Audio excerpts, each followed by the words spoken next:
सावधान। णमो अर्हन्ताणं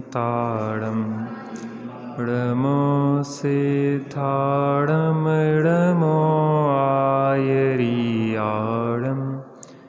णमो वच्छायाणं णमो लोये सवसाहुडम्। मंगलम भगवान वीरो मंगलम गौतमो गणी मंगलम कुंद कुंदाद्यो जैन धर्मोस्तु मंगलम। सर्वमंगल मांगल्यम सर्वकल्याणकारकम प्रधानं सर्वधर्माणां जैनं जयतु शासनं जैनं जयतु शासनं। जीवमजीवं दव्वं जिणवरवसहेण जेणणे दिठं देविन्दविन्दवन्दं वन्दे तं सर्वदा शिरसा। आत्मज्ञान ही ज्ञान है शेष सभी अज्ञान। आत्म शांति का मूल है वीतराग विज्ञान वीतराग विज्ञान। अपनी चर्चा भगवान कैसे बने, सुखी कैसे हों, हमारे जीवन में निराकुलता कैसे आए, इसके लिए यहाँ पे अपन चर्चा कर रहे हैं। छेड़ाला में पढ़ते हैं अपन, जे त्रिभुवन में जीव अनंत सुख चाहें दुखतें भयवंत। हर प्राणी जो भी प्रयत्न करता है वो सुखी होने के लिए करता है। काय के लिए करता है? सुखी होने के लिए। लेकिन वो प्रयत्न करता है सुखी होने का और होता जाता है दुखी। श्रीमद् राजचंद्र जी ने कहा, सुख प्राप्ति हेतु प्रयत्न करते और सुख जाता दूर है। ऐसा होना तो नहीं चाहिए, क्योंकि जिस चीज़ का हम प्रयत्न करें, जिस मंजिल की ओर बढ़ें सही मार्ग पे सही प्रयत्न से, तो मंजिल पे पहुंचना चाहिए। लेकिन हम मंजिल से अगर दूर होते जा रहे हैं तो उसमें क्या गड़बड़ी हो रही है, इसका विचार यहाँ पे करना चाहिए। क्योंकि मार्ग की विपरीतता चल रही है। हम जितना प्रयत्न करते हैं सुखी होने का, हम उतने ही अधिक दुखी होते चले जाते हैं। इसके लिए अपने यहाँ बैठ के चर्चा कर रहे हैं। अपन ने श्री पुरुषार्थ सिद्धि उपाय जी के 14वें श्लोक के माध्यम से यहाँ पे चर्चा की थी पहले, कि यह जीव कर्मकृत शरीर आदि और राग आदि में अपनापन करता है। काय में अपनापन करता है? जिस शरीर मिला है कर्म के उदय से, मोह राग द्वेष के भाव हो रहे हैं, जो भाव कर्म जो हो रहे हैं वो मोह कर्म, चारित्र मोह के और दर्शन मोह कर्म के उदय से। तो कर्मकृत जो भी स्थितियां हैं उनमें यह जीव क्या करता है? अपनापन करता है। शरीर कर्म के उदय से मिला, नाम कर्म के उदय में शरीर मिला है, आयु कर्म से एक आयु पर्यंत रहेगा। उसमें क्या कर रहा है यह जीव? अपनापन कर रहा है। और उस शरीर में अपनापन किया है तो शरीर के संबंधियों में भी अपनापन हो जाता है। क्या में हो जाता है? जिससे शरीर उत्पन्न हुआ वो अपने माता पिता, जो शरीर को रमण कराए वो अपनी स्त्री रमणी, शरीर से उत्पन्न हो वो अपनी संतान, साथ में उत्पन्न हो एक ही गर्भ से उत्पन्न हो वो अपने भाई बहन। इस प्रकार से हम शरीर के माध्यम से संबंध बनाते चले जाते हैं। शरीर के जो अनुकूल होता है उसे इष्ट मानते, उसमें राग करते हैं, उसे बनाए रखना चाहते हैं। शरीर के जो प्रतिकूल होता है उसे अनिष्ट मानते हैं, उससे द्वेष करते हैं, उसे दूर हटाना चाहते हैं। ये निरंतर व्यवस्थाएं चल रही हैं। अपन ने सबसे शुरू में देखा था जीव दुखी है, दुख का कारण है मोह राग द्वेष। मोह राग रुस दुख की खान, निज को निज पर को पर जान, फिर दुख का नहीं लेस निशान। जब हम निज को निज जानते हैं, पर को पर जानते हैं, फिर दुख का लेस निशान नहीं रहता। पर को पर जानते हैं, देखो क्या है, अनादिकाल की भ्रांति चल रही है हमें। क्या चल रही है? भ्रांति है, भ्रम है। आत्मा है अमूर्तिक, वो इंद्रियों से पकड़ में आता नहीं है, आँख नाक कान से वो पकड़ में आता नहीं है। और शरीर है मूर्तिक, तो इंद्रियां शरीर को पकड़ती हैं। तो क्या होता है, जो अपने नज़दीक है, जो अपने को दिखाई देता है, तो उसमें क्या करता है, अपनापन कर लेता है। शरीर के संबंधियों से अपने संबंधी मान लेता है, शरीर की उत्पत्ति से अपनी उत्पत्ति मान लेता है ये जीव, और शरीर के नाश से अपना नाश। शरीर के जवान होने पे अपने को जवान, और शरीर के बूढ़े होने पे अपने को बूढ़ा मान लेता है। इस प्रकार निरंतर इस जीव को राग द्वेष चलता रहता है, उससे संसार चलता रहता है। तो अब अपन इसलिए बैठे हैं कि ये श्रृंखला कैसे दूर हो, ये राग द्वेष की कड़ियाँ कैसे टूटे, हम सुखी कैसे हों, इसके लिए हम यहाँ पे विचार कर रहे थे। सबसे पहले अपन ने यहाँ पे ये देख रहे थे कि शरीर और राग आदि से हमारा किस प्रकार का संबंध है। किनसे?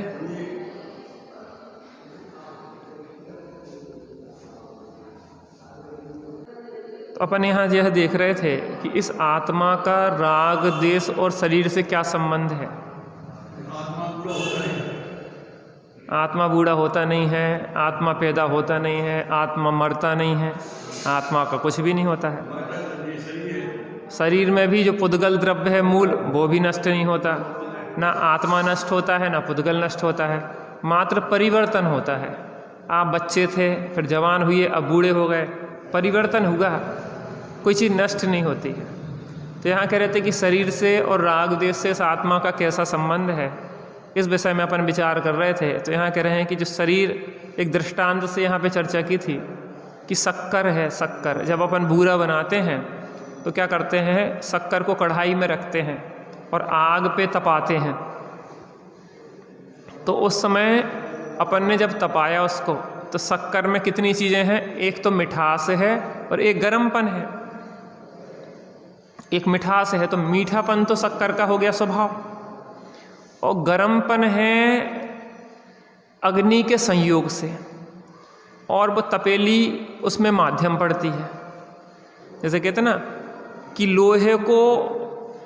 लोहे की संगति अग्नि करती है तो पिटती है, अग्नि सहे घन घात लोह की संगति पाई।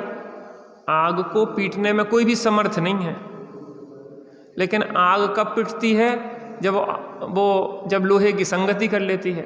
ऐसी आत्मा कब पिटता है, जब कर्म की संगति कर लेता है। शरीर की संगति करता है तो पिटता है, और शरीर की संगति कर्म की संगति छोड़ दे तो पिटना बंद हो जाए। तो हमारे दुख का कारण, हमारी चतुर्गति भ्रमण का कारण क्या है, हमारा ही मोह राग द्वेष है, शरीर में अपनापन है। अब शरीर में अपनापन छोड़ दे तो क्या होगा जीव, दुखी सुखी नहीं होगा, सह सुखी हो जाएगा। तो यहाँ पे कह रहे थे कि शरीर का संबंध इस आत्मा के साथ और राग द्वेष का संबंध कैसा है, जैसा कि गर्म होती हुई शक्कर में वो जो गर्मी है ना, शक्कर की तो अपनी मिठास है, लेकिन जो गर्मी है ना, वो गर्मी अग्नि की है। यद्यपि हुई शक्कर गर्म है, लेकिन गर्मी बाहर से आई है। तो मोह राग द्वेष का संबंध आत्मा से वैसा ही है जैसा शक्कर का गर्मी से संबंध है, और शरीर से वैसा संबंध है जैसा कि कढ़ाई से शक्कर का संबंध है। शक्कर क्या हुई है, गर्म हुई है, और काय में रखी हुई है, कढ़ाई में। तो इस आत्मा को अभी शरीर का संयोग है, अर्थात इसको नौ कर्म कहते हैं, है ना। और मोह राग द्वेष आदि भाव कर्म का संयोग है, और ज्ञानावरण आदि द्रव्य कर्म का संयोग है। क्यों कि ये क्या करता है, जो भी पर्याय प्राप्त होती है उसमें अपनापन करता है, अच्छापन करता है, बुरापन करता है, उस कारण संसार होता है। देखो शरीर छूटेगा बाद में, राग द्वेष छूटेंगे बाद में, लेकिन उसमें अपनापन छूट जाएगा। और जीव का जिस चीज़ में अपनापन छूट जाता है, धीरे धीरे वो दूर हो जाती है अपन से। जिसमें अपनापन करता रहता है तो वो चीज़ मिलती रहती है। इसलिए यहाँ पे कह रहे हैं कि शरीर का और राग द्वेष मोह का और इनका आत्मा का ये संबंध कैसा है। तो अभी अपन ने शरीर के रूप में देखा था कि देखो जैसे म्यान तलवार म्यान से भिन्न है। चांदी की तलवार कहते, लेकिन तलवार चांदी की नहीं होती, काय की होती है? लोहे की। और म्यान काय की होती है? चांदी की होती है। ऐसे ही जो शरीर जो है वो पुद्गल का है और चेतना है वो आत्मा है। वो चेतना कैसी है? आत्मा की है। तो चेतना अलग है और शरीर अलग है, तलवार अलग है और म्यान अलग है। एक दृष्टांत और यहाँ दिया था, कैसे हम आत्मा का अनुभव करें। तो एक लोहे के पुतले को अग्नि में गर्म किया, गर्म करने के बाद उसको लोहे की पेटी में रख दिया। अब किसी बाहर के व्यक्ति को अगर उस लोहे के पुतले से अगर भेंट करना है तो पहले सबसे पहले पेटी मिलेगी, बक्सा मिलेगा, उसके बाद उसकी गर्मी मिलेगी और गर्मी के बाद पुतला मिलेगा। लेकिन वो पुतले में अगर चेतना हो जाए, चेतना हो, पुतले को अपने को अनुभव करने के लिए सबसे पहले किससे भेंट होगी? अपनी चेतना ही से भेंट होगी। तो आत्मा को अनुभव करने के लिए कहीं बाहर से कुछ करना नहीं है। आत्मा को अपनी अनुभूति के लिए अपने ही अंदर अपने को जानना है, मानना है और अपने में स्थिर हो जाना है कि नहीं है? तो बहुत सरलतम कार्य है, लेकिन हम क्या है, अभ्यास नहीं है इसलिए कठिन हो रहा। ज्ञानियों के लिए खेल है, अज्ञानियों के लिए जेल है। ठीक है,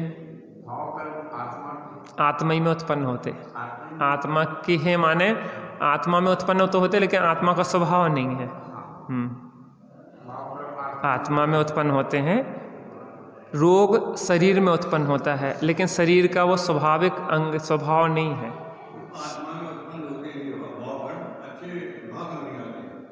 हाँ, अच्छे भाव तब आते हैं जब अपन अपने को आत्मा समझते हैं, अच्छे भाव आते हैं। जब अपने को शरीर समझते हैं तो बुरे भाव आते हैं। शरीर बूढ़ा हो जाए तो हम बूढ़े हो गए, शरीर बीमार हो गया तो हम बीमार हो गए, शरीर के संबंध में जिसने हमारे शरीर के लिए बुरा कर दिया वो हमारे शत्रु हो गए। तो शरीर रूप मानेंगे तब तक बुरे भाव आएंगे, अपने को आत्मा जानेंगे तो अच्छे भाव आने लग जाएंगे। चलो अपन यहाँ से पढ़ते हैं, फिर चर्चा करेंगे। 32 नंबर पेज पे ज्ञान शक्ति का ह्रास, अर्थात हमारी ज्ञान शक्ति जो है वह कैसे घट गई। 32 पेज 32 नंबर पेज है ना। आत्मा में जानने की अनंत शक्ति अंतर्निहित है। आत्मा में इतनी शक्ति है कि समस्त लोकालोक उसके ज्ञान में झलक जाए, अनंत सामर्थ्य है। शुद्धात्मा में जब वह शक्ति प्रकट होती है तो बिना किसी अन्य पदार्थ की सहायता के त्रिलोक व त्रिकालवर्ती समस्त पदार्थों को प्रत्यक्ष जानता है। जब वह ज्ञान अपने ज्ञान स्वभावी आत्मा का आश्रय लेता है तो उसके केवल ज्ञान पर्याय प्रकट हो जाती है। कौन सी पर्याय प्रकट हो जाती है? केवल ज्ञान। तो केवल ज्ञान में क्या होता है? सकल द्रव्य के गुण अनंत, पर्याय अनंता, जाने एक ही काल प्रगट केवली भगवंता। उनके ज्ञान में समस्त क्षयों द्रव्यों के अनंत गुण और उनकी अनंत पर्याय त्रिकालवर्ती उनके ज्ञान का विषय बन जाती हैं। तो ज्ञान की सामर्थ्य तो इतनी है कि लोकालोक उसके जानने में आ जाए, लेकिन क्या हो रहा है? परंतु वर्तमान अवस्था में, अशुद्ध अवस्था में उसकी शक्ति इतनी घटी हुई है कि वह आँख, कान आदि इंद्रियों के माध्यम से तथा प्रकाश आदि बाह्य साधनों की सहायता से किंचित मात्र पदार्थों को जान पा रहा है। ज्ञान की सामर्थ्य क्या हुई है? ढक गई है, आवृत हो गई है। तो क्या हुआ है कि जिसका स्वभाव समस्त लोकालोक जिसमें ज्ञान में झलके, ऐसा स्वभाव है, उस स्वभाव का आच्छादन हो गया है। उस आच्छादन से क्या हो गया है कि उसका वो ज्ञान बहुत क्षीण हो गया है।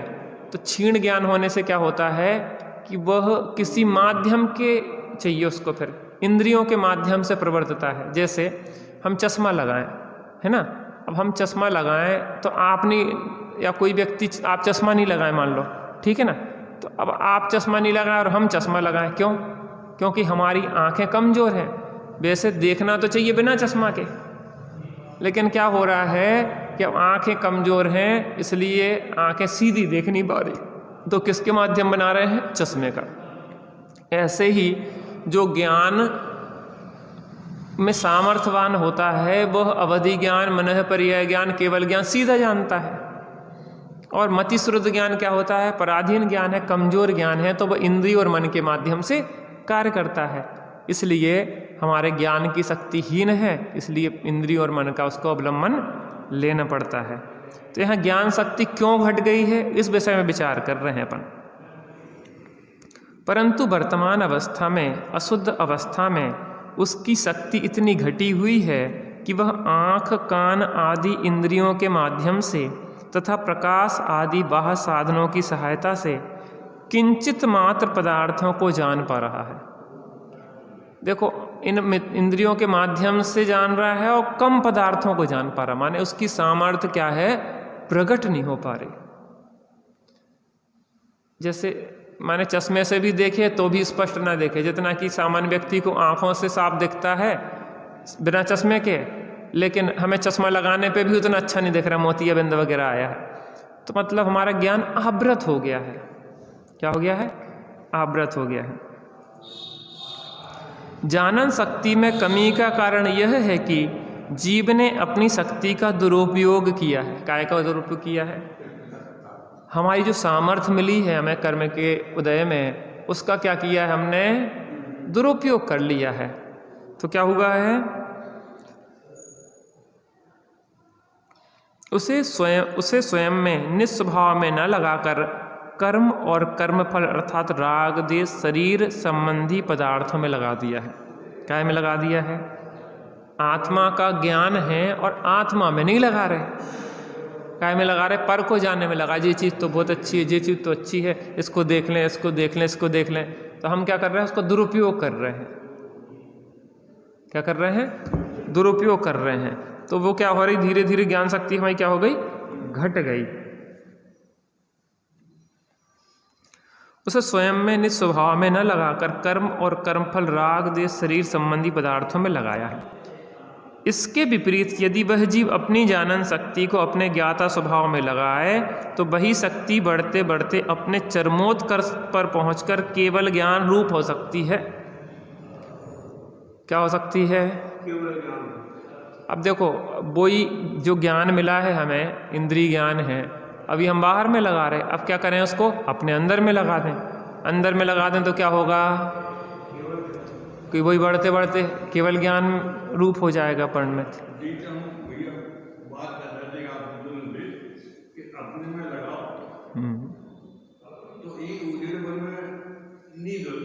नहीं आंद नहीं कल्पना करो कि भैया शरीर नहीं आत्मा हो, आत्मा हो रहना निगरानी करना है, तो इसी उधेड़ मन में रात निकल जाए। देखो क्या होता है, दिमाग में बात नहीं है आएगी। देखो क्या, जैसे नई दुकान खोलोगे आप, नया व्यवसाय करोगे तो पहले दिन से ग्राहक नहीं आएंगे, चलेगी भी नहीं उतनी। शुरू में तो पूंजी लगाई है आपने और कुछ सालों तक तो मात्र खर्चा निकलेगा, दुकान का खर्चा, नौकर चाकर का खर्चा, और वही दुकान ही में सब लग जाएंगे, कुछ फ़ायदा भी नहीं दिखेगी। लेकिन जब दुकान चलने लगती तो वह बहुत फ़ायदा मिलता, उसमें मिलता कि नहीं मिलता। ऐसे भेद विज्ञान की शुरुआत में थोड़ी उलझन तो होगी, क्योंकि अनादिकाल से हम शरीर हैं, राग देश हमारा स्वभाव है, जिद बैठी थी, आत्मा का हमें अनुभव था नहीं। अब शुरुआत तो करना पड़ेगी कभी ना कभी, इस भाव में नहीं, अगले भाव में, अगले भाव में नहीं, अनंत भावों के बाद, लेकिन शुरुआत तो करना पड़ेगी। तो उधेड़ बुन में थोड़ी थकान तो होगी, नई नई दुकान जमाते हैं तो थोड़ी सी परेशानी तो आती है, लेकिन जब वो चल निकलती है तो फिर वो पैसा बरसाती है। ऐसे ही जब अपन अपने को जान लेंगे तो जहाँ शुरू में अपन को थोड़ा भेद विज्ञान करने में कठिनाई होगी, जब अभ्यास बन जाएगा तो फिर बस, जैसे आप साइकिल चला लेते हो तो पहले आप पैदल चलते थे, तो एक दिन में आप चलोगे तो 20-25 किलोमीटर पैदल चल पाओगे मान लो, है ना। फिर आपने साइकिल चलाना सीखा, साइकिल चलाने में परेशानी तो बहुत हुई, गिरे भी कई बार हैं, और साइकिल से अच्छे आपको लगत तो कई बार कि यार अपन पैदल ही अच्छे हते, व्यर्थ में साइकिल में टाइम खराब कर रहे हैं, उससे अच्छे तो पैदल ही चले जाते। लेकिन जब आप साइकिल सीख गए तो एक दिन में 100 किलोमीटर चल रहे साइकिल से, तो आपकी 3 गुनी बढ़ गई कि नहीं बढ़ गई। ऐसे ही अभी अपन शरीर में अपनापन करें, इसलिए उसके कारण वही अपनापन उसमें पड़ा है। धीरे धीरे भेद विज्ञान करते करते क्या होगा कि फिर अपने में अपनापन आ जाएगा। तो जब अपने में अपनापन आ जाएगा तो अभी अपन दुखी हो रहे हैं, तो जब अपने में अपनापन आएगा तो शरीर भी छूट रहा होगा, शरीर कट रहा होगा, छट रहा होगा, बूढ़ा हो रहा होगा, तो अपन को कुछ नहीं लगेगा, अरे अपना क्या बिगड़ रहा है, अपन तो आत्मा है। तो एक बार भेद विज्ञान तो कर लेंगे। भेद विज्ञान जग्यो जिन के घट, शीतल चित्त भयो जिमि चंदन। केली करें शिव मार्ग में जग माही, जिनेश्वर के लघु नंदन। शांत दशा तीन की पहचान, करे कर जोड़ बनारसी बंधन। सत्य स्वरूप सदा जिनके घट, विनिश्चयो अविदात मिथ्यात्व निकंदन, मिथ्यात्व का नाश हो गया। शांत दशा तिनकी पहचान।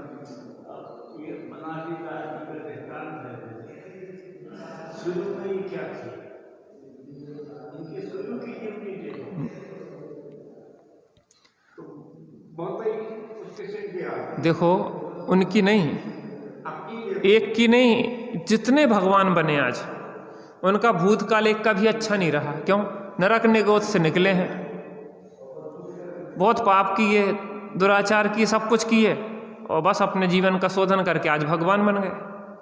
अपन कितना भूतकाल प्रभु आपका वह मेरा वर्तमान, और वर्तमान जो आपका वह भविष्य मम जान। जो भूतकाल आपका था वो मेरा वर्तमान है गंदा, और जो वर्तमान आपका है वो भविष्य मेरा जानो कि मैं भविष्य में भी आप जैसा बनूंगा।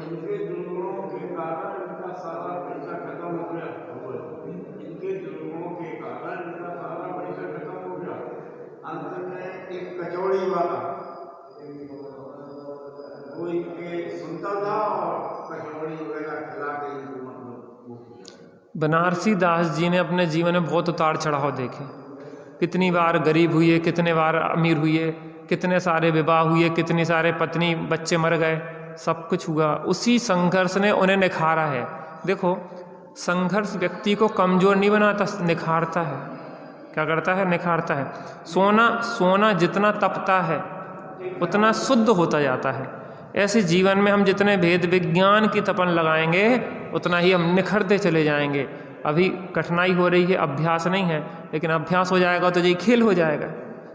जैसे लेकिन परिवार में जीव विकार है, परिवार में जीव विकार है, इसमें हम ये कह रहे परिवार फिर भी रहेगा। ज्ञानियों का भी परिवार होता, छोटा मोटा नहीं, 96,000 रानियों का 6 खंड का व्यवस्थाएं होती, लेकिन उसके बाद भी मस्त रहते। हम इतने बड़ी जगह पे हैं लेकिन हमें का टेंशन, देखिए लाइट खराब हो गई, जो चूरा जो पूरा हमाओं का मतलब हमाओं ही नहीं है ही में। ऐसे जो शरीर जब अपनों नहीं है तो फिर काट की टेंशन, थोड़ी बहुत व्यवस्था मिलाई अपने आगे बढ़े। भेद विज्ञान जी तो कहलाता है। तो यहाँ कह रहे हैं कि हमने अपने ज्ञान शक्ति को क्या किया है? बर्बाद किया है, तो वो घट गई है। जब हम ज्ञान शक्ति को अपने में लगा देंगे तो वो फिर क्या होगी? केवल ज्ञान रूप हो जाएगी, वो बहुत विकसित हो जाएगी, है ना। हमारा ज्ञान जो इंद्रियों के अधीन हुआ है उसके कारण हम स्वयं ही हैं। हमने उसको सही जगह नहीं लगाया। सही जगह तो केवल स्वभाव ही है। यदि अनभ्यास के बस उसमें न लगा सके तो जिन साधनों के द्वारा अपने स्वभाव की पुष्टि होती है उनमें लगाना पड़ता है। इसके अतिरिक्त अन्य जगह लगाना तो ज्ञान का दुरुपयोग ही है, जिसका फल कर्म की बढ़वारी और ज्ञान का ह्रास है। देखो आत्मा का ज्ञान है, आत्मा में लगाओ। एक दृष्टांत आता है कि एक बिटिया जिसका विवाह हो गया था, पति से क्या हुई, उसकी खटर पटर हो गई। किससे हो गई? पति से थोड़ी लड़ाई झगड़ा हो गया। सो वो क्या करा कि वो घर से निकल गई। अब उसके लिए 2 स्थान हैं आश्रय के लिए। एक तो रोड पे जो चोर मवाल घूम रहे हैं, शराबी कबाबी, एक तो उनके पास चली जाए, या फिर अपने भाई और पिता के पास चली जाए। तो पुत्री को कहाँ, कन्या को कहाँ जाना चाहिए? अब पति के पास रहे सबसे अच्छा, लेकिन अभी खटर पटर हो गई तो पति के पास तो रह नहीं पा रही। अब उसके लिए दो जगह है, या तो चोर मवाली घूम रहे रोड पे जो आवारा, उनके इस पास पहुंच जाए, या फिर अपने पिता के पास पहुंच जाए। किसके पास पहुंचना चाहिए? बस अभी इतना ही समझो। अभी घर में नहीं रह पा रही है तो कहाँ जाना है उसको? योग्य है पिता के पास। ऐसे ही हमारी परिणति स्वरूप में रहना चाहिए। अगर स्वरूप में नहीं रह पा रही है तो जो स्वरूप में है उनमें रहना चाहिए। जैसे सच्चे देव हैं, भगवान हैं, अपने स्वरूप में हैं, तो उनके नज़दीक मंदिर में जाएं, भगवान को देखें। भगवान आप तो शांति से बैठे और हम बाहर में देख रहे हैं, आप अंदर में देख रहे हैं, हम बाहर में देख रहे हैं। निरखो अंग अंग जिन बर के, जिनसे झलके शांति अपार। झलके शांति अपार प्रभु जी, झलके शांति अपार। झलके शांति अपार प्रभु जी, झलके शांति अपार। निरखो अंग अंग जिनवर के, जिनसे झलके शांति अपार। चरण कमल जिनबर कहें, घूमा सब संसार। पर दुख में गति चतुर में, पर दुख में गति चतुर में, निज आत्म तत्व ही सार आते। पद्मासन विराजे जिनबर झलके शांति अपार। भगवान के चरण कमल क्या कह रहे हैं? सब संसार घूम लिया, लेकिन क्षण भंगुर इस जगत में निज आत्म तत्व ही सार आते। पद्मासन विराजे। भैया अब बैठ गए भगवान में, कहे थक गए हम तो घूम घूम के, अब क्या करो? उन्हें बैठ गए। हस्त युगल जिनवर कहें, पर का करता हो।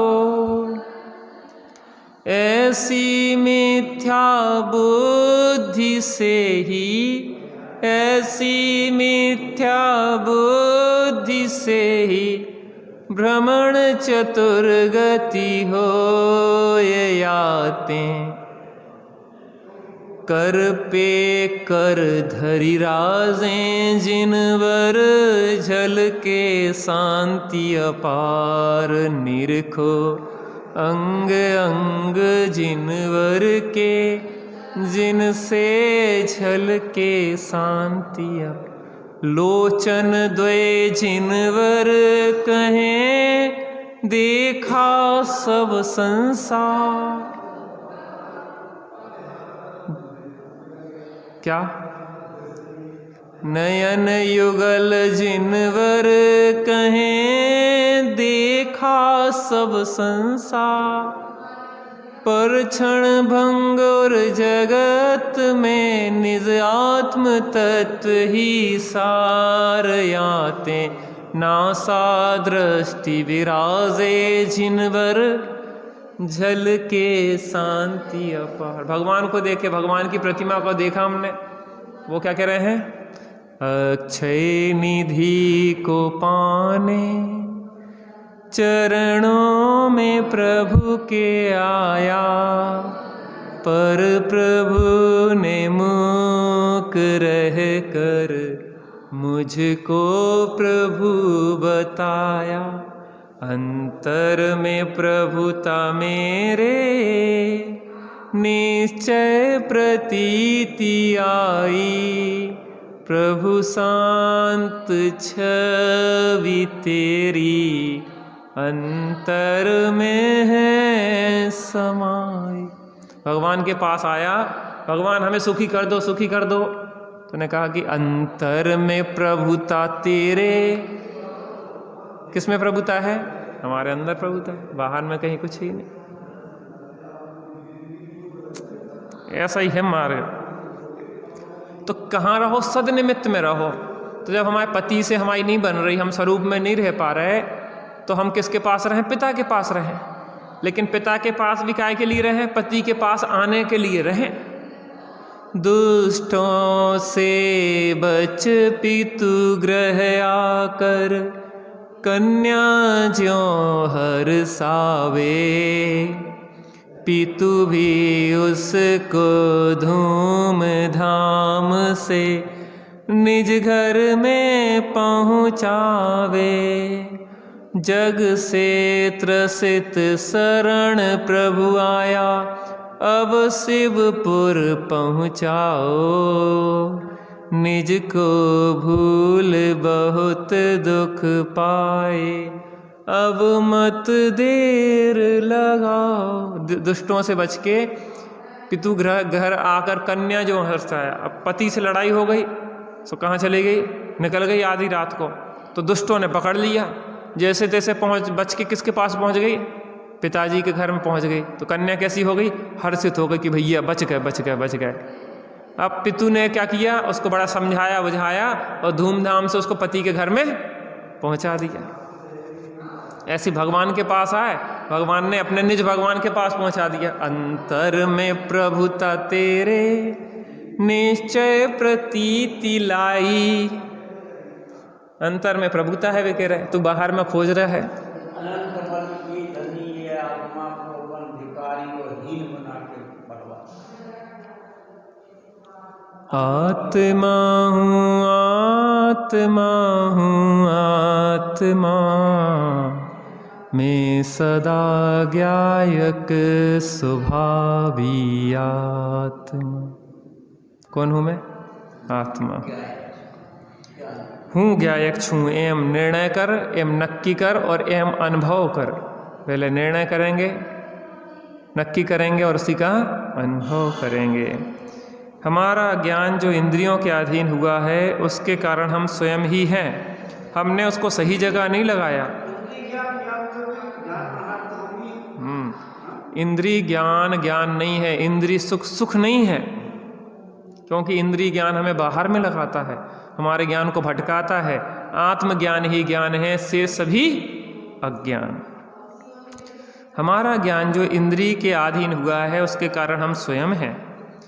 हमने उसको सही जगह नहीं लगाया। सही जगह तो केवल स्वभाव ही है। यदि अनभ्यास के बस उसमें न लगा सके, तो जिन साधनों द्वारा अपने स्वभाव की पुष्टि होती है, उनमें लगाना पड़ता है। इसके अतिरिक्त अन्य जगह लगाना तो ज्ञान का दुरुपयोग ही है, जिसका फल कर्म की बढ़वारी और ज्ञान का ह्रास है। क्या है? अगर हमने अपना ज्ञान अपने स्वरूप में लगाया तो केवल ज्ञान है, और अगर व्यर्थ में यहाँ वहाँ लगाया इंद्रियों को, तो क्या है? उससे क्या होगा? ज्ञान का घट जाना होगा और कर्म बढ़ते चले जाएंगे। अपने में लगाया तो कर्म घटेंगे और ज्ञान बढ़ेगा। धर्म या आत्मविज्ञान का संबंध तो इतना ही है कि जो शक्ति हमारे पास है, हम उसका स्वरूप जानें और उसका सदुपयोग करें, जिससे कि वह वृद्धि की ओर अग्रसर हो। माने हमारे पास कम भी ज्ञान है, ऐसे पूंजी कम है किसी के पास, किसी के 100 रुपया की पूंजी है, तो क्या करत?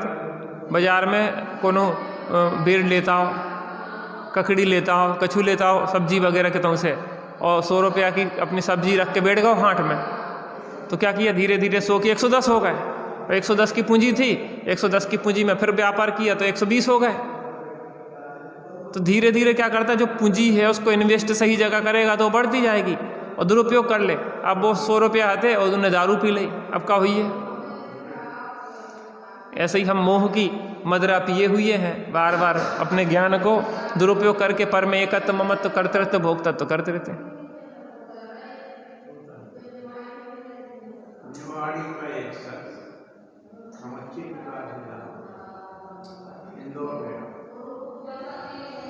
तो आपने कहा कि ककड़ी ले आया, उसने ककड़ी में नमक नींबू लगा के अपनी ककड़ी बेच दिया। कुछ पैसा हुआ तो उससे क्या खेला, उसमें अपना मुंह भर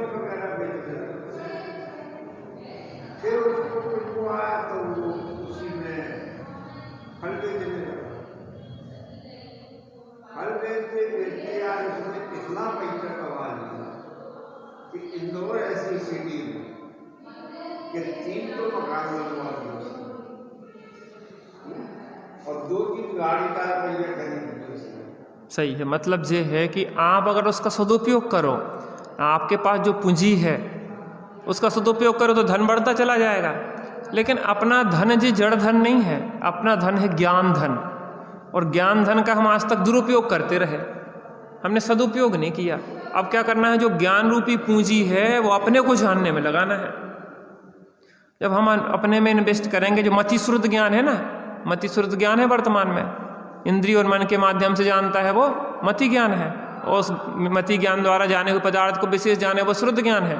तो जो मतिश्रुत ज्ञान है उसको अब अपने आत्मा में लगा दो। तो संभव है कि ककड़ी बेचने वाला आपके सामने अरे हम जे कह रहे ककड़ी, सब ककड़ी ही बेचत रहे पहले से, कोनो करोड़पति नहीं रहे, सब ककड़ी ही बारे रहे, छोटे छोटे से धंधे करके और दुकानदारी तनक तनक सी बंजी करके करोड़पति अरबपति बन गए। वो महिमा वाला नहीं है, वो तो पाप बढ़ा लिया उसने और कुछ नहीं, संसार बढ़ा लिया। संसार का बढ़ना रे नर देह की यह हार है। लोक में पैसा बढ़ जाए कोई चतुराई नहीं है। वो चतुराई किस काम की, जो चतुर्गति में भ्रमण करवाए। मूंगफली बेचने वाला करोड़पति बन जाए, पेट्रोल पंप में काम करने वाला धीरू भाई अंबानी बन जाए, चाय बेचने वाला प्रधानमंत्री बन जाए, इसमें कोई आश्चर्य नहीं है। आश्चर्य तो इसमें है कि हम अपने ज्ञान का सदुपयोग करके केवल ज्ञान प्राप्त कर लें, सुखी हो जाए परिपूर्ण, इसमें आश्चर्य की बात है। यहाँ पे पैसा देखो, ज़्यादा पाप कमाया तो बड़े नरक में जाने पड़ेगा, गरीब बनो रहे तो उतने पाप ना कर पाते शायद, जितने कि ज़्यादा बड़े बड़े पाप कर ले, नेता बन जाए, नेता बन जाए। हर आदमी प्रयत्न कर रहा है पैसा कमाने के लिए। पैसा उससे आता है। मूल उसमें क्या है, अपने कर्म का उदय चाहिए। पुण्य कर्म का उदय होगा तो आप पत्थर में से पानी निकाल लोगे, और पाप को उदय हो तो जो जमा पूंजी हुई है वही नष्ट हो जाए।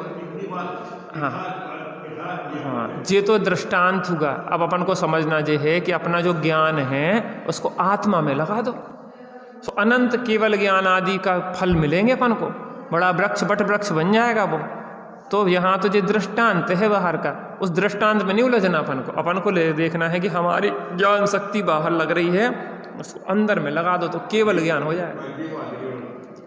क्षण भर निज रस को पी चेतन, मिथ्यामल को धो देता है। कासायिक भाव विनष्ट किए, निज आनंद अमृत पीता है। अनुपम सुख तव विलसित होता, केवल रवि जगमग करता है। दर्शन बलपूर्ण प्रगट होता, यही अरहंत अवस्था है। क्षण भर निरस को पी चेतन, मिथ्या मल को धो देता है, उसका फल क्या होता है, केवल रवि जगमग करता है। एक क्षण के लिए निज रस को पीने का फल केवल ज्ञान है। जे इन्वेस्टमेंट है, जो उपयोग है वर्तमान में, उपयोगवान में स्वरूप में जोड़ दो तो केवल ज्ञान प्रकट हो जाए। जे लाभ है, चना बेचने वाला करोड़पति हो, मूंगफली बेचने वाला करोड़पति हो जाए, ये इसमें कछु नहीं धरो। इको हिसाब किताब नहीं लगाने अपन को लगाने अंदर में आत्मा का। ये कहते ना, लक्ष्मी बढ़ी अधिकार भी, पर बढ़ गया क्या बोलिए। परिवार और कुटुंब है क्या, वृद्धि कुछ नहीं मानिए। संसार का बढ़ना रे नर देह की यह हार है। नहीं एक क्षण मुझको अरे इसका विवेक विचार है। संसार का बढ़ना इस नरदेह की हार है। अपन को हारना कि जीतना। हम बनेंगे भगवान, हम बनेंगे भगवान एक दिन। हो मन में है विश्वास, पूरा है विश्वास, हम बनेंगे भगवान एक दिन। बनना भगवान, सुखी हो ना। बस नींद उड़ रही तो उड़ जाने दो, लेकिन निर्णय करके उठो। इस पर्याय के अंत के पहले निर्णय करके उठो, आत्मा का अनुभव करके जाना है इससे। इसके पहले मरना नहीं है, हम नहीं मरेंगे जब तक कि आत्मा की अनुभूति नहीं हो जाए। एक बार टिकट ले लिया मोक्ष का, सम्यक दर्शन मोक्ष का टिकट है, और एक बार जेब में टिकट ले लिया तो फिर कहीं कोई नहीं भटकाएगा। प्रभु जी अब ना भटकेंगे संसार में, अब अपनी हो, अब अपनी खबर हमें हो गई। भूल रहे थे निज वैभव को, पर को अपना माना। विष सम पंचेंद्रिय विषयों में ही सुख अपना माना। पर से भिन्न लखूं निज चेतन, मुक्ति निश्चित होगी। प्रभु जी अब ना भटकेंगे संसार में, अब अपनी हो, अब अपनी खबर हमें हो गई। किसकी खबर हो गई? अपनी खबर हो गई। धर्म या आत्मविज्ञान का संबंध तो इतना ही है कि जो शक्ति हमारे पास है हम उसका स्वरूप जानें और उसका सदुपयोग करें, जिससे कि वह वृद्धि की ओर अग्रसर हो। जानन शक्ति और राग देशादि विकार, इनका परस्पर में उल्टा संबंध है। किसका? जानन शक्ति और राग द्वेषादि विकार। जब विकार बढ़ते हैं तो ज्ञान शक्ति पर्याय में घटती है। क्या होता है? जब विकार या विकृति बढ़ती है तो ज्ञान शक्ति पर्याय में घटती है, और जब ज्ञान शक्ति पर्याय में बढ़ती है तो विकार घटते हैं। जब राम निकट आता है तो रावण दूर होता जाता है, जब रावण निकट आता है तो राम दूर हो जाते हैं। दूर होती जा रही है कल्पनाएं और पास आती जा रही है जिंदगी, और पास आती जा रही है जिंदगी और दूर होती जा रही है कल्पनाएं। कल्पनाएं दूर करो, जिंदगी को पास करो।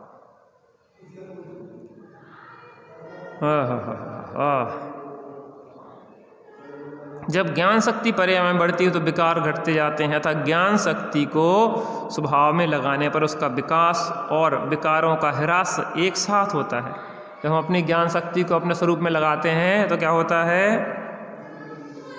उसका ज्ञान शक्ति का विकास होता है, विकारों का ह्रास होता है।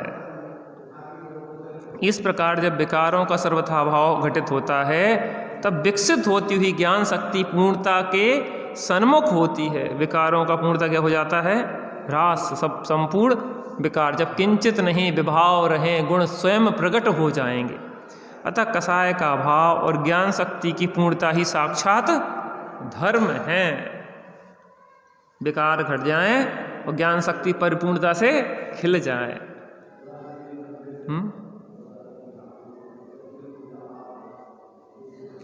अभी हमारी ज्ञान शक्ति पर में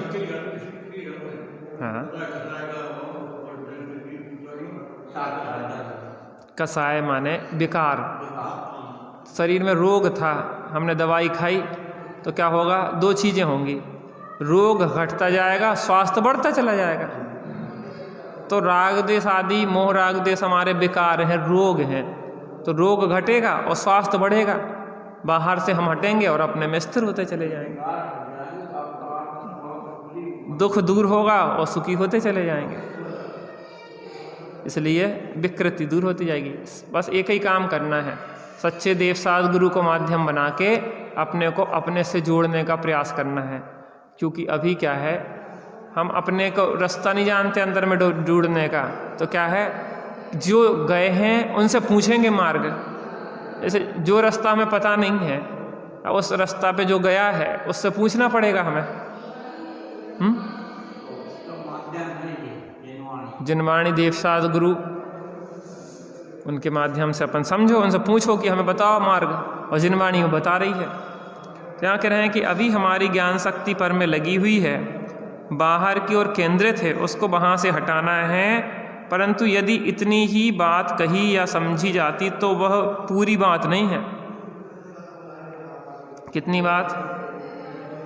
हटाने की बात, नेगेटिव बात बताई जाए तो इतनी पूरी नहीं है।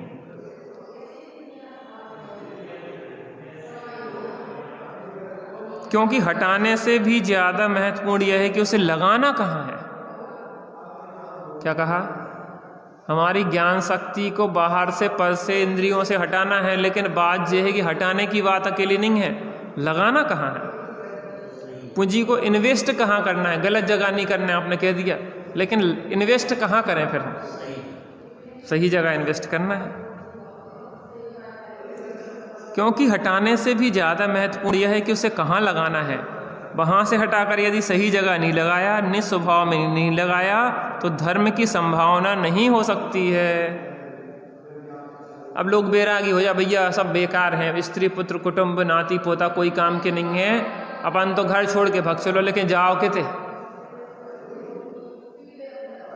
ऐसे ज्ञान अपन बाहर में नहीं लगाएं, फिर लगाएं कहाँ? क्योंकि हटाने से ज़्यादा महत्वपूर्ण क्या है? लगाना।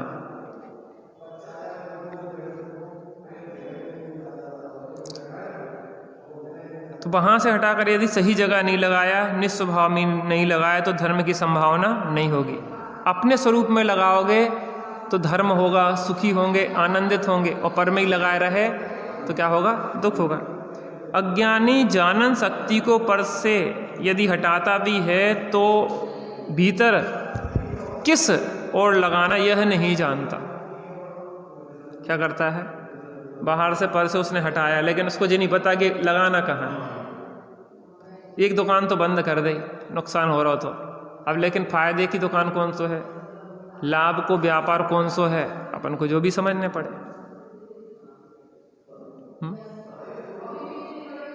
ज्यादा से ज्यादा अशुभ से हट के शुभ में लगा देता है। काय में लगा देता है? अशुभ से हटे और शुभ में लगा देता है। परंतु वह भी पर ही है। भैया हम पाप में लगे थे, हिंसा झूठ चोरी कुशील परिग्रह में लगे थे, अहिंसा सत्य अचोर अपरिग्रह और ब्रह्मचर्य में लग गए, भगवान की भक्ति पूजा उपासना में लग गए। तो भी लेकिन देखा जाए तो उसकी अपेक्षा अच्छा होते हुए भी पापों में लगेंगे तो नरक आदि जाएंगे, पुण्य में लगेंगे तो स्वर्ग आदि जाएंगे, लेकिन मोक्ष तो नहीं मिलेगा दोनों में। जब तक स्वरूप में जाके मोक्ष ना प्राप्त करें तब तक इनमें लगना मजबूरी है। आपने वो सर्कस देखा? सर्कस में वो खेल दिखाता ना, खेल काय पे? झूले पे। नीचे क्या लगा रहता? जाल। जाल काय के लिए लगा रहता?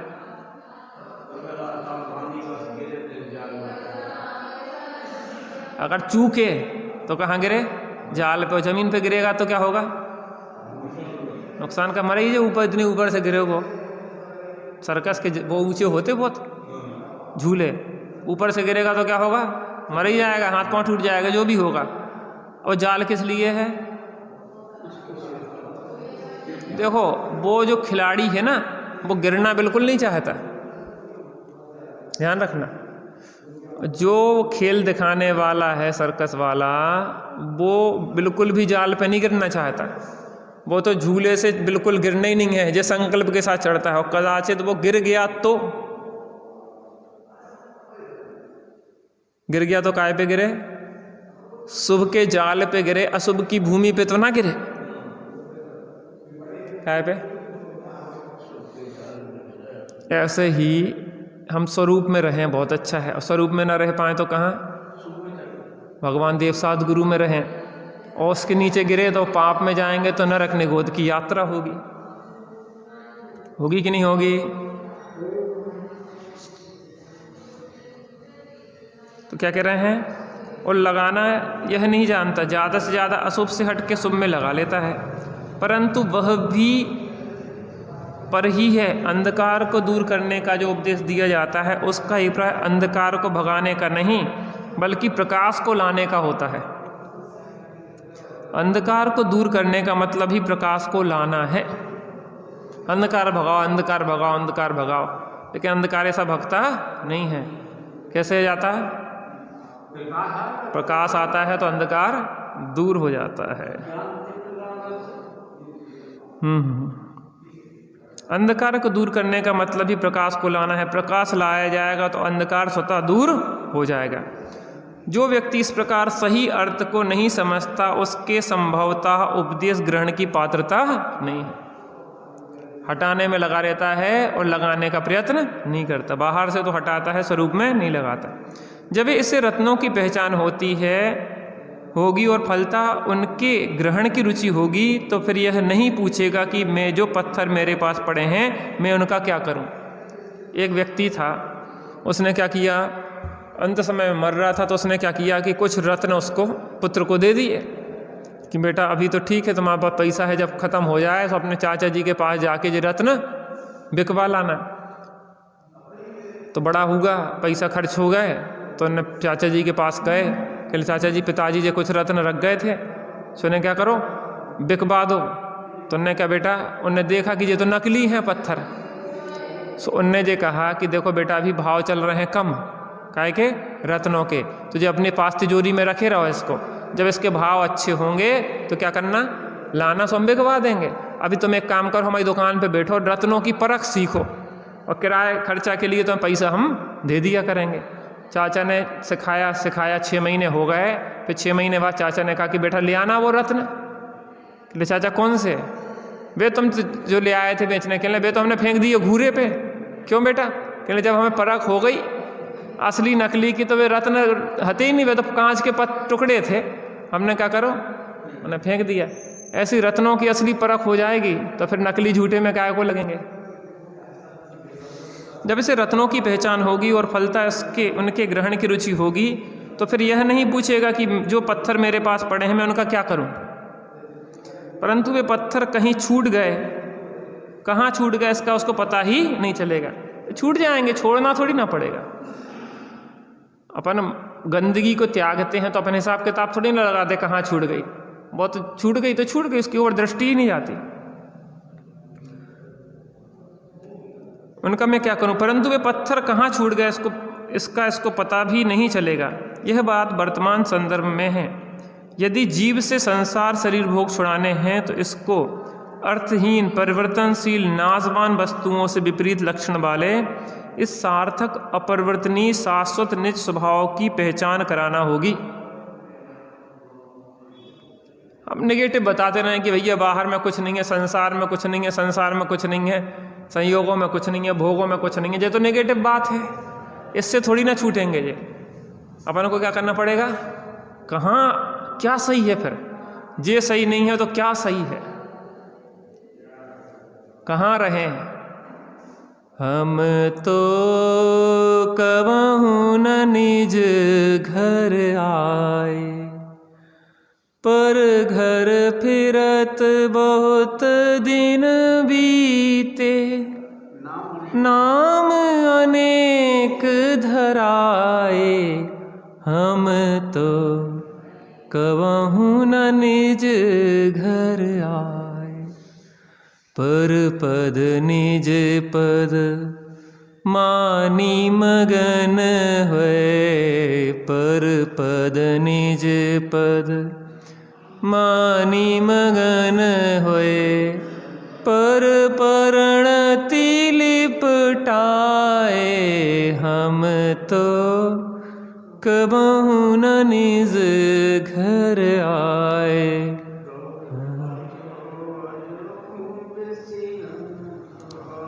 दौलत जो अजहु विषयन को,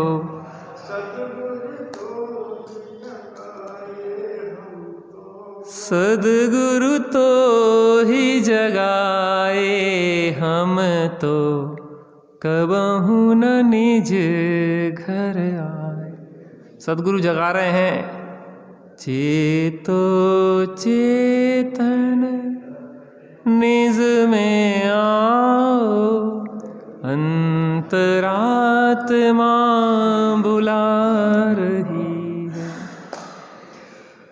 आहा, तो क्या कह रहे हैं, परंतु वे पत्थर कहाँ छूट गए इसको पता ही नहीं चलेगा। यह बात वर्तमान संदर्भ में है। यदि जीव संसार शरीर भोग छुड़ाने हैं तो इसको अर्थहीन परिवर्तनशील नाशवान वस्तुओं से विपरीत लक्षण वाले इस सार्थक अपरिवर्तनीय शाश्वत निज भगवान की पहचान कराना होगी। क्या है अपना आखिर? सूचित करना होगा कि यह तुझको मिला हुआ ही है, यह वह स्थल है जहाँ पूर्ण शांति और आनंद है। और यदि इसको निस्वभाव की पहचान हो गई, श्रद्धा हो गई, तो वह जहाँ खड़ा है संसार शरीर भोगों के बीच, वहाँ से स्वयं भी हट जाएगा। आनंद की बात है। आनंद स्रोत बह रहा और तू उदास है, अचरज है जल में रह के भी मछली को प्यास है। उठ ज्ञान चक्षु खोल के तू देख तो जरा, जिसकी तुझे तलाश है वो तेरे पास है। गन्ने में जो मिठास फूल में सुवास है, निज आत्मा में मेरे ही परमात्म वास है। नर जन्म का ये लक्ष्य न केवल विलास है, निज निधि निज में बताई यह अनंत उपकार है। उसके लिए जिन वाणी माँ को वंदना